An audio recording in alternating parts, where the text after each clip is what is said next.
Bismillahirrahmanirrahim. So today we are going to discuss a topic of general anesthetics in pregnancy. So for that we have the statement that we have a 25-year-old woman who undergoes a grade 1 C-section. That is a very urgent one. Within 30 minutes you have to do it. So which general anesthesia are you going to use?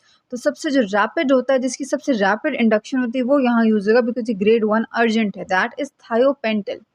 Thiopental के कुछ points हैं जो हमें MCQ के लिए आने चाहिए कि ये बहुत ही ज़्यादा हाईली लिपिड सॉल्युबल होता है, तभी तो ये रैपिडली डिजॉल्व होकर रैपिड इंडक्शन कराता है. अब बाकी हम जनरल एनेस्थेटिक्स इन प्रेगनेंसी अगर पढ़ें तो सबसे पहले आपको ये पता होना चाहिए कि जनरल एनेस्थेटिक कोई अच्छी चीज़ नहीं है. ये जाती है प्लेसेंटा में और वहाँ से जाएगी फीटस में. अब होता ये है कि इसका एक रूल होता है जो बड़ा डिफरेंट है, जो स्पाइनल में नहीं होता, कि सर्जन को चाहिए कि वो जनरल एनेस्थीसिया देने से पहले ही पेशेंट को क्लीन और ड्रेप कर ले. ये क्वेश्चन आ सकता है एमसीक्यू में. ठीक है, catheterize in cleaning and draping. Anaesthesia देने से पहले ही कर लें ताकि जैसे ही जनरल एनेस्थीसिया लगे फ़ौरन आप सर्जरी स्टार्ट कर दें, ज़्यादा टाइम ना लगे. मतलब आपने टाइम सेव करने की कोशिश करनी है. तो ये पॉइंट आपको ज़रूर पता होना चाहिए, ये पोटेंशियल क्वेश्चन है. अच्छा, अब थायोपेंटल में गैस्ट्रिक एस्पिरेशन का risk, rapid sequence induction with cricoid pressure is use in these women. ठीक है, हम जो है वो ग्रेड 1, तो हम जो है जो ग्रेड 1 सी सेक्शन होता है उसमें हमें rapid sequence induction with cricoid pressure हम यूज़ करते हैं.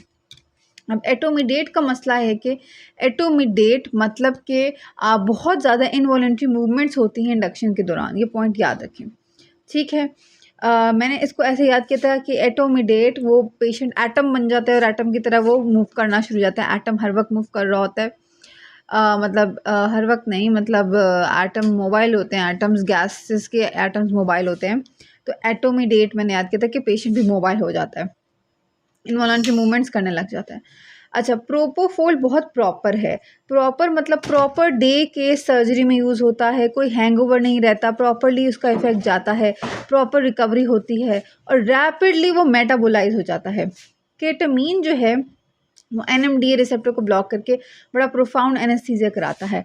मिडाजोलाम भी बेंजोडायज़ेपिन है जो कि प्री ऑपरेटिव सेडेशन के लिए इस्तेमाल होता है. ये बहुत इंपॉर्टेंट है, प्री ऑपरेटिव सेडेशन के लिए मिडाजोलाम इस्तेमाल होता है. थायोपेंटल क्या था, नेचर उसकी है बारबिचुरेट, और midazolam is a benzodiazepine as we know with their name.